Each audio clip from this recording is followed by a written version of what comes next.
तो उस तरीके से मैं इसको हाईलाइट कर लिया था। बाकी मैं इसके कोई शॉर्ट नोट्स बनाया नहीं था, क्योंकि ये अपने आप में एक शॉर्ट नोट्स टाइप में ही है। इसमें काफ़ी सारी चीज़ इंपॉर्टेंट रहती है। ये प्रीलिम के साथ साथ जो मेंस एग्ज़ाम है उसमें भी काफ़ी हेल्पफुल रहती है। इसके जो पीछे जो सारांश रहता है, इस सारांश को हमें अच्छे से पढ़ने की ज़रूरत होती है, क्योंकि तो उन सब को हम अच्छे से उपयोग कर सकते हैं। बाकी जो मुद्दे हैं और उपाय है, जैसे मुद्दे हमने इधर लिख दिए फिर उपाय इधर बता दिए, तो इससे क्या आंसर एक स्ट्रक्चर फॉर्म में हो जाता है। एक क्वेश्चन में हम इस प्रकार से कर सकते हैं कि हर क्वेश्चन में निर्धारक एक तरीके से बताने से थोड़ा मोनोटोनस लगने लग जाता है। तो फिर इसके लिए हम इस तरीके से 3-4 तरीके से हम निर्धारकों को दिखा सकते हैं। उसके अलावा कुछ जो कीवर्ड होते हैं, जैसे compensate, capitalism, 3P, people, profit and planet, इन सारी चीज़ों का उपयोग हम जो कंक्लूजन है उसमें कर सकते हैं करके अब मैं बना सकते हैं कि नेबरहुड का अगर कोई क्वेश्चन आता है तो ये सारी चीज़ क्या हम अगर घर पे ही पहले से ही प्रैक्टिस करके जाते हैं तो एग्ज़ाम में इन सारी चीज़ों को डालना थोड़ी आसानी हो जाती है। अगर हमको पहले से ही ये सारी चीज़ों की हम प्रैक्टिस नहीं किए तो एग्ज़ाम में फिर इनका जो उपयोग करना थोड़ा कठिन होता है, क्योंकि जो तुरंत ये सारी चीज़ हमें याद नहीं आती है। ऐसे नमस्कार दोस्तों, मेरा नाम गगन सिंह मीना है। मेरा इस साल यूपीएससी सीएससी मैंने ये परीक्षा हिंदी में माध्यम से क्वालिफाई की है। मैं अपनी जो सिविल सेवा परीक्षा की जो बुक लिस्ट है उसको बता रहा हूँ।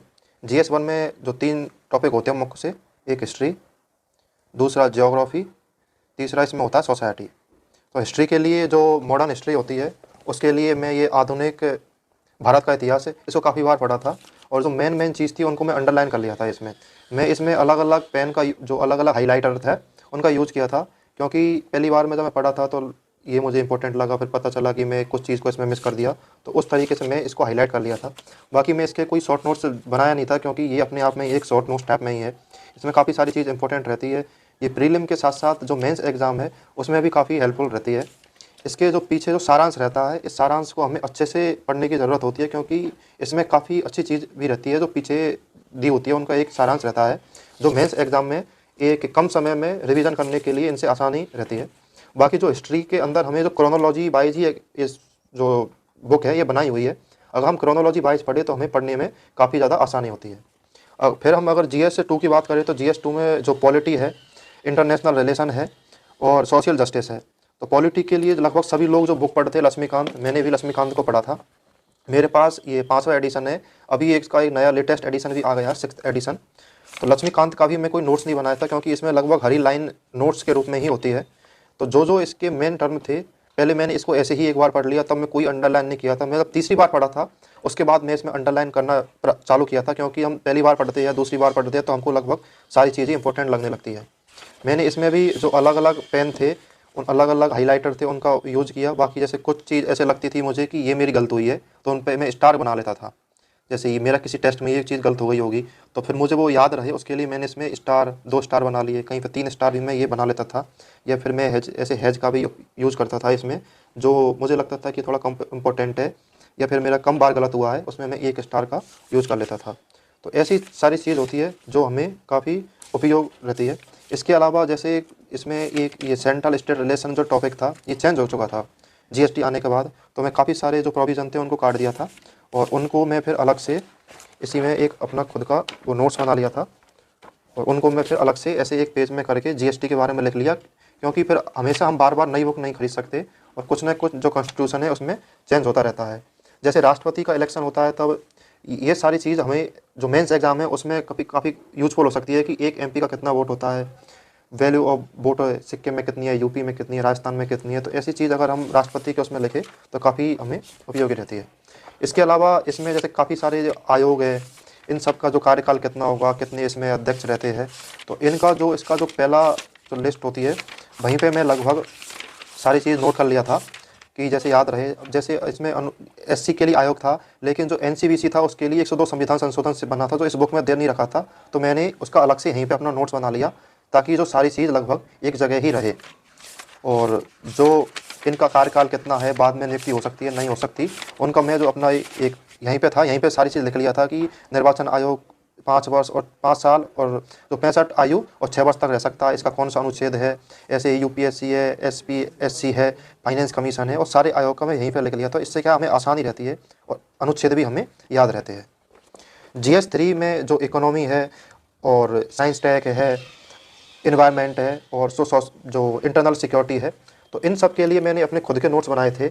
वैसे हिंदी में ये सारे नोट्स इतने अवेलेबल नहीं होते जैसे सोसाइटी इन सब के लिए, तो मैंने फिर जो इंग्लिश मीडियम से जो मटेरियल था उस मटेरियल को डाउनलोड किया, उसको फिर मैंने गूगल ट्रांसलेट से ट्रांसलेट किया, और गूगल ट्रांसलेट सब हिंदी में ट्रांसलेट हो गया, तो फिर मैंने अपने खुद के ये सारे नोट्स बनाए। तो ऐसे मैंने जो तकनीकी का उपयोग अच्छे ढंग से किया, जो गूगल ट्रांसलेटर काफ़ी अच्छे ढंग से ट्रांसलेट कर देता है। तो जैसे ये एनवायरनमेंट के नोट्स थे, तो मैंने जो टॉपिक वाइज थे, वो टॉपिक वाइज यूपीएससी का जो सिलेबस है उसके अकॉर्डिंग सारे टॉपिकों के ऊपर अपने नोट्स बना लिए थे। ज़्यादातर मैंने नोट्स क्वेश्चन फॉर्मेट में बनाए थे। तो ये सारे क्वेश्चन इंग्लिश में अवेलेबल थे लेकिन हिंदी में अवेलेबल नहीं थे, तो मैंने इनको जो इंग्लिश का क्वेश्चन थे उनको कॉपी किया, गूगल ट्रांसलेट से उनको ट्रांसलेट किया, फिर जो अपने नोट्स है उनमें इनको लगा दिया। तो इन सारी चीज़ों से मुझे एग्ज़ाम में काफ़ी ज़्यादा मदद मिली। ऐसे ही जो GS4 है, इथिक्स में ज़्यादा ज़रूरी होता है कि हमें जो थ्योरी पार्ट है, थ्योरी पार्ट के साथ हम जो एग्जाम्पल है, एग्जाम्पल का काफ़ी बड़ा रोल रहता है। तो इथिक्स की मैं अपनी जो एक कॉपी है वो आपको दिखाना है, आप कैसे एग्जाम्पल्स है और इनका अच्छे से यूज़ कर सकते हैं। जैसे ये मेरी इथिक्स की एक कॉपी है। तो जो केस स्टडी पार्ट्स है उसमें हम जो स्टेक होल्डर है, तो स्टेक होल्डर को ऐसे हम बना के दिखा सकते हैं कि ये सारे स्टेक होल्डर है, फिर ये तथ्य है और ये फिर मूल्य है, क्योंकि इस तरीके से दिखाने पर हमको काफ़ी जो आंसर राइटिंग है वो काफ़ी और अच्छी हो जाती है। और इसके साथ ही हम संविधान के जो कुछ अनुच्छेद है, अनुच्छेदों का भी हम उपयोग जो केस स्टडी है उसमें हमें करना चाहिए। जैसे में अनुच्छेद 371 था, अनुच्छेद 20, अनुच्छेद 21 या फिर अन्य कोई भी कानूनी प्रावधान है, तो उन सब को हम अच्छे से उपयोग कर सकते हैं। बाकी जो मुद्दे हैं और उपाय है, जैसे मुद्दे हमने इधर लिख दिए फिर उपाय इधर बता दिए, तो इससे क्या आंसर एक स्ट्रक्चर फॉर्म में हो जाता है। एक क्वेश्चन में हम इस प्रकार से कर सकते हैं कि हर क्वेश्चन में हितधारक एक तरीके से बताने से थोड़ा मोनोटोनस लगने लग जाता है, तो फिर इसके लिए हम इस तरीके से 3-4 तरीके से हम हितधारकों को दिखा सकते हैं।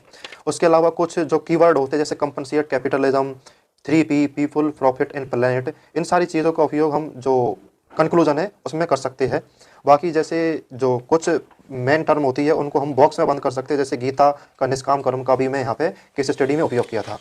GS1 का जो थ्योरी पार्ट है, वो थ्योरी पार्ट में सबसे ज़्यादा ज़रूरी होती है कि हम ज़्यादा से ज़्यादा एग्जाम्पल का उपयोग करें। जैसे मैंने इसमें उपयोग किया है अपनी UN का शांति मिशन है, वसुधैव कुटुंबकम है। अगर डॉक्टर की जो एक दुविधा रहती है कि अगर उसको माँ और नवजात शिशु में से किसी एक को बचाना हो तो उसको किसको बचाएगा, तो ऐसे हम अपने एग्जाम्पल तैयार कर ले और उन सारी चीज़ों का अच्छे से उपयोग करें। जैसे एक क्वेश्चन में मैं लगभग 4 से 5 एग्जाम्पल तो कम से कम देता था। और जो इथिक्स में हम जो सेकेंड ARC है, नॉलन समिति है, सेकेंड ARC, नॉलन समिति, उन सब का भी उपयोग कर सकते हैं। जैसे जो संसदीय समिति थी तो उनका मैंने यहाँ पे एक टेबल, एक जो मैप बना के इसमें वो एक पाई चार्ट बना के दिखा दिया इसमें कि जो 14वीं विधानसभा में इतने विधेयक स्थायी समिति को भेजे थे, 15वीं में इतने भेजे थे, 16वीं में इतने भेजे थे। तो इससे क्या थोड़ा आंसर में काफ़ी अच्छा दिखता है। बाकी जो सारी समिति है जैसे NCRWC है, सेकेंड ARC है, इन सब की क्या रिकमेंडेशन है। UK मॉडल को मैंने यहाँ पे दिखाया कि UK में जो शैडो कैबिनेट है, पूंछी आयोग है, तो ये सारी चीज़ काफ़ी अच्छी रहती है और इनसे काफ़ी अच्छे मार्क्स भी मिलते हैं। जैसे मेरे GS2 में 106 मार्क्स मुझे मिले थे। मैं यहाँ पे जो पहले हमारे न्यायमूर्ति थे ऐसे बोबड़े, उनका भी यहाँ पे मैं जिक्र कर दिया था। और हम कोई भी डेफिनेशन देते हैं, जैसे ये डेफिनेशन थी सिविल सोसाइटी की, तो हम खुद की डेफिनेशन न देख के जैसे विश्व बैंक की डेफिनेशन थी तो ऐसे डेफिनेशन दे और साथ में ही हम 1-2 एग्जाम्पल भी लिख दे, तो उससे क्या हमारा इंट्रोडक्शन काफ़ी अच्छा हो जाता है। एक जो अलग अलग टॉपर्स होते हैं उनकी रहती है कि एक USP रहती है, तो मैं अपनी USP एग्जाम्पल को बनाया था। तो मैं कोशिश करता था कि अपना एक पॉइंट लिखूं और उसके नीचे मैं एग्जाम्पल लिख दूं। जैसे मैं यहाँ पे ADR है, PUCL है, टेरी है, BHNS है, इन सभी के मैं एग्जाम्पल दे दिया था। और ऐसे छोटे हम जो डायग्राम बना सकते हैं, जैसे मैं दिखाया कि इधर सिटीजन्स है, इधर सरकार है, सिटीजन और सरकार के बीच में गैप है शिक्षा का, स्वास्थ्य का, और जिसको सिविल सोसाइटी पूरा कर रही है। और कुछ जो कीवर्ड होते हैं जैसे NGO वाद है, वाच डॉग है, सेल्फी वॉल पे, ये सारी चीज़ों का उपयोग हमें करते रहना चाहिए आंसर राइटिंग में, क्योंकि इनसे जो मार्क्स है वो काफ़ी अच्छे इंक्रीज हो जाते हैं। जैसे मेरे पिछली बार इतने अच्छे मार्क्स नहीं आ रहे थे, सुप्रीम कोर्ट का जजमेंट जैसे पुट्टास्वामी जजमेंट है, और ऐसे कुछ अपन डायग्राम बना सकते हैं कि कुछ इस प्रकार का, जैसे CP जोशी समिति बनाई थी दल बदल कानून के ऊपर। तो इस प्रकार की अगर करंट से अगर हम अपडेट रहते हैं तो हमारा 0.5 मार्क्स इंक्रीज होने के ज़्यादा चांस रहते हैं। तो अगर 0.5 भी इंक्रीज होता है तो टोटल इसमें 10 मार्क्स इंक्रीज हो जाएंगे। सुप्रीम कोर्ट के जजमेंट की हो तो होलोहन है, की समहेक चंद है, सेकेंड ARC की है, मतलब जितना हम कंटेंट अपने आंसर के अंदर डालेंगे तो उतना ही जो एग्जामिनर है उसको वो हमारे आंसर की तरफ ज़्यादा अट्रैक्टिव होगा। इसके साथ हम जो SDGs है उनका उपयोग हम कर सकते हैं। बाकी जो जैसे मैं यहाँ पे भी जो अपराध के पृष्ठभूमि के जो सांसद आते हैं उनको दिखाने के लिए फिर से इसका चार्ट का यूज़ किया था कि 30% थे, फिर 34% थे, फिर 43% थे, तो किस तरीके से उनका इंक्रीज़ हो रहा है। बाकी जैसे यहाँ पे मैं मैप दिखा दिया कि भारत के नेबरहुड में कौन से, इधर पाकिस्तान, श्रीलंका, मालदीव, ऐसे करके अब मैप बना सकते हैं कि नेबरहुड का अगर कोई क्वेश्चन आता है। तो ये सारी चीज़ क्या हम अगर घर पे ही पहले से ही प्रैक्टिस करके जाते हैं तो एग्ज़ाम में इन सारी चीज़ों को डालना थोड़ी आसानी हो जाती है। अगर हमको पहले से ये सारी चीज़ों की हम प्रैक्टिस नहीं किए तो एग्ज़ाम में फिर इनका जो उपयोग करना थोड़ा कठिन होता है, क्योंकि जो तुरंत ये सारी चीज़ हमें याद नहीं आती है। ऐसे में यहाँ पे एससीओ का एक क्वेश्चन आया था, तो एससीओ क्वेश्चन में मैं इसी तरीके से दिखा दिया कि इधर इंडिया है, पाकिस्तान है, एससीओ के जितने भी कंट्री थे उन सबको मैं मैप से दिखा दिया।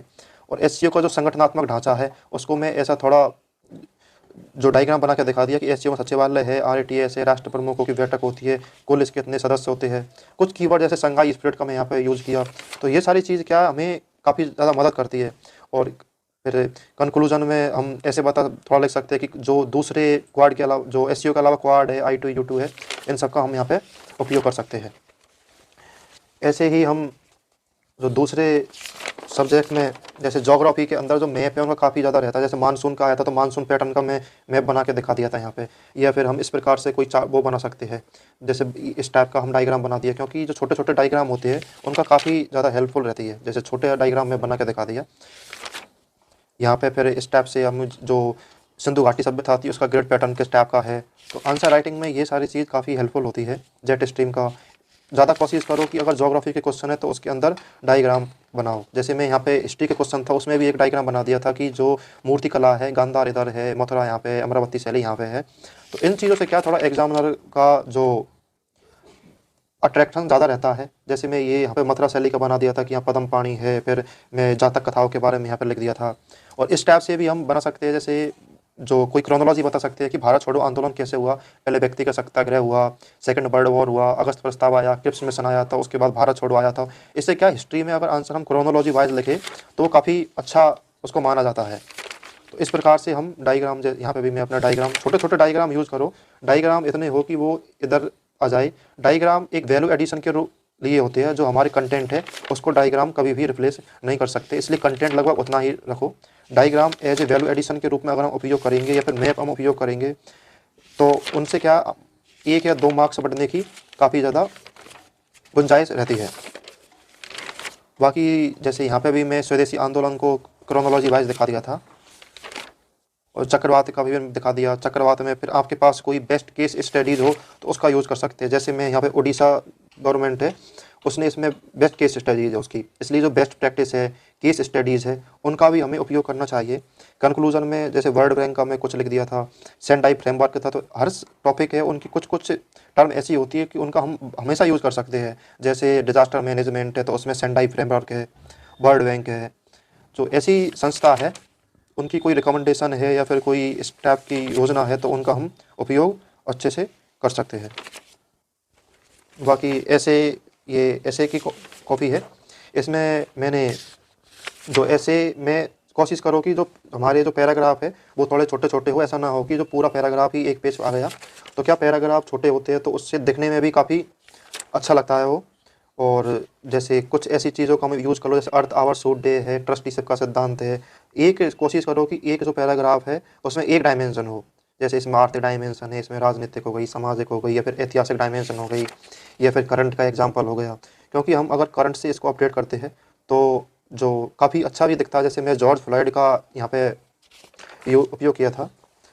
फिर नई शिक्षा नीति से भी मैं इसको जोड़ दिया था। गांधी जी की नई तालीम थी, इसका भी मैं उपयोग किया था। और कोशिश करो कि हमारे जो दोनों ऐसे हैं उन दोनों ऐसे को हम इक्वली टाइम डिस्ट्रीब्यूट करें, क्योंकि एक ऐसे में ज़्यादा लिख देने से फिर जो दूसरा ऐसे है उसके ऊपर काफ़ी नकारात्मक प्रभाव पड़ता है। फिर इंट्रोडक्शन हम अलग अलग लिख सकते हैं। इसमें मैं इंट्रोडक्शन का थोड़ा अलग तरीका देखा था कि मैं 2 सिनेरियो बनाया था कि एक परिदृश्य वन में ऐसा है, दूसरा परिदृश्य ऐसा है। फिर मैं बताया कि कैसे ये दोनों आपस में कॉन्ट्राडिक्ट कर रहे हैं और कैसे तकनीकी का उपयोग हो सकता है। तो अलग अलग तरीके हैं ऐसे के इंट्रोडक्शन लिखने के, उनका हम उपयोग कर सकते हैं। बाकी ऐसे के अंदर मेन होता है कि आपका फ्लो रहे। जो ऐसे के अंदर जो चीज़ पूछी गई है उन्हीं जो जिस टॉपिक के ऊपर पूछा गया है उसी टॉपिक के ऊपर अपना ध्यान दें। बाकी अपना निरंतर प्रयास करते रहे, आंसर राइटिंग करें, क्योंकि आंसर राइटिंग ही सबसे ज़्यादा महत्वपूर्ण है। बिना आंसर राइटिंग के हमारी जो भाषा शैली है, लिखने की शैली है, या फिर हमारा जो कंटेंट है, उसके अंदर जो आंसर राइटिंग है उसी से ही लाभ मिलता है। आपको ये सारी चीज़ बताने के लिए बहुत बहुत धन्यवाद।